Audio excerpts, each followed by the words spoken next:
O, di ba? Kahit nasa paso lang pwede kang magtanim. Para-paraan lang, di ba? Tingnan niyo yung tanim kong kamatis, oh, namumula na. Ano yan? Ang tawag dito yung cherry tomato. Oh. Namumula na siya, oh, sarap ng kainin, oh. Kaya lang, anuhin ko pa siguro sa linggo. Ay, mapitas. Tigas pa naman. Grabe, pulang-pula na siya. Ang dami niyang bunga, oh. Tapos dito namumula na rin yung iba, oh. Diba? Para-paraan lang yan, kahit nasa paso pwede kang magtanim yung aloe vera. Ito hindi ko siya pinagangkunan aloe vera na to kasi namumulaklak siya. Yearly siya namumulaklak. Nung nakaraang taon pa, dalawa yung bulaklak niya. Ngayon isa lang ang binulaklak niya. Kaya hindi ko siya pinagangkunan. Ito lang yung pinagangkunan ko. Nakita niyo naman, matagal na to, ilang taon na to. Kaya tumaas na ng tumaas ang mga puno niya. Yan, ang dami pa, oh. May mga namumulaklak pang kamatis, oh. May mga pabunga pa, oh. Ito pa, may green pa. Para siyang green grapes, di ba?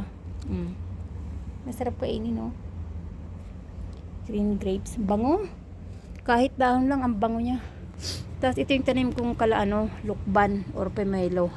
Dati ang taas-taas na nito hanggang dito na to, oh. Ay ayaw ni babae. Gusto niya pantay lang dito. Sabi niya putulin mo. Edi pinutol ko. Bagong puto lang yan ng nakarang araw lang yan. Ayaw niya nang lumago. Itinapon ko na kasi ito ayaw niya. Kaya binalik ko uli kasi gusto niya may green.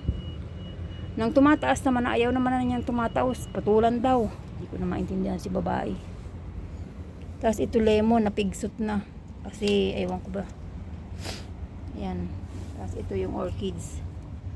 O diba, para-paraan kapag gustong magtanim. Ito panandalian lang naman kasi itong kamatis na to, oh. Nakakatuwa, di ba? Namumula na yung bunga niya, oh. Sarap na yan.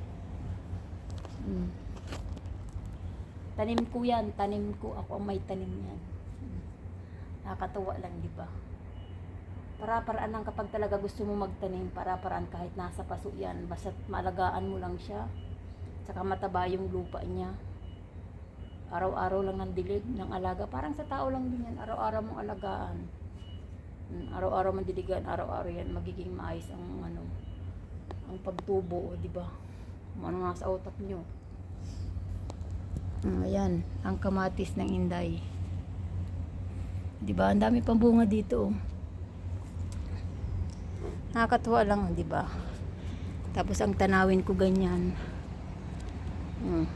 Terrace. Yan ang terrace. Pamulog kasi yung cellphone ko. Sabit ko muna sa daliri ko. Yan ang silangan. Ang kanluran andun. Yun ang kanluran. Kabahayan ni Amo. Yan. 33 floor kami. Tingnan naman.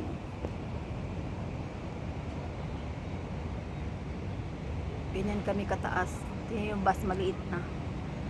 Basta malaki yan, oh. Tingnan dito para lang laruan. Lumiit na siya sa sobrang taas.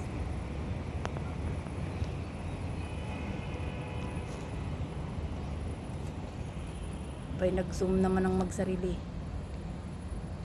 Ayan. Tapos dun dagat.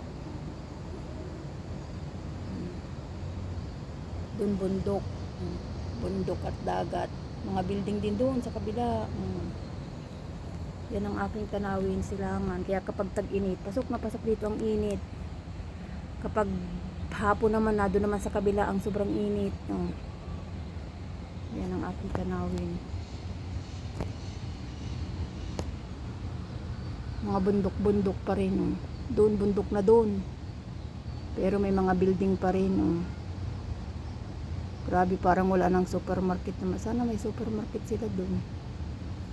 Taas na oh. Braemar Hill na yan. Yan ang Braemar Hill. Taas na, nasa bundok na sila, oh. Lalo na yung building na yan, oh. Palibot, puro bundok. Bago sila pumunta dito sa North Point, baba muna sila dyan. May daan naman dyan, oh. So, may mga ilaw na yan, may daan dyan. Tapos ang hagdan ay nandito sa likod dito. At yun lang. Bye bye na. Thank you sa May swimming pool kami dito. Ayan, yung kulay blue na yan. Swimming pool yan sa 5th floor. Pero di ako nagsiswimming dyan. Kung siguro ako may alaga at mahilig sa swimming, siguro lagi din ako nakaswimming. Buti na lang at wala na akong alaga. Malaki na. Trabaho na alaga ko. At yan yung sinasabi kong building na lagi akong nambubuso. Paano ba naman? Tingnan nyo naman. Katulad yan, may nakahiga, di ba? Kitang-kita, oh. Sana. Kitang-kita, oh, di ba? Hindi sila nagsasara ng kortina. Minsan may ilaw pa. Minsan nagdadalihan sila dyan. Hindi nagsasara ng kortina. Ayan, oh, may tao. Di ba? Kita.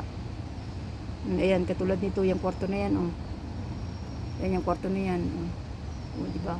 Yung hinigaan di pa naligpit. Tapos nakabukas ang bintana. Ang mga kortina. Yan.